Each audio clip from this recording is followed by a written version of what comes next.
Hello and welcome. Today I want to talk about the promises God made to Abraham. Genesis chapter 12, starting from verse 1, we see that God promised Abraham a land. Verse 2 and 3, God said Abraham will be a blessing to other nations. Today, my focus is on the blessing of the land because that's actually the cause of conflict in the Middle East and other parts of the world today. Genesis chapter 13, starting from verse 12, we see that Abraham decided to stay in the land of Canaan, and there God revealed to him that he will give him the land. The land of Canaan actually spans through 5 different countries in modern day: Palestine, Israel, Lebanon, Syria, and Jordan.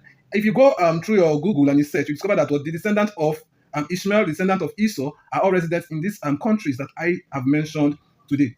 However, there is something in Genesis chapter 28 where God promised Jacob. Genesis chapter 28, verse 10, we saw that Jacob left Beersheba, which is naturally in modern day Israel, and was moving towards Haran, which is in modern day Turkey. Sadly, we don't know the exact location that Jacob was at the time, but it was between Turkey and Israel. And God spoke to him and said, this land, this particular place that you are in, I will give it to you and your own descendants. Now, mind you, Abraham had 8 sons, and the land of Canaan was given to his descendants. Now, inside that land, Jacob was somewhere in between one of these countries that I have mentioned, and he had his own promise. So the descendants of Jacob were not supposed to take all of the land of Canaan. They were supposed to take a particular aspect of it. So the conflict today will be easily resolved if they can have an understanding of these verses and know that the land of Canaan is actually a shared inheritance, and they can have a good Abrahamic accord that address the sharing of this inheritance among the descendants of Abraham. See you in my next episode of the Take Care of Yourself. Ciao.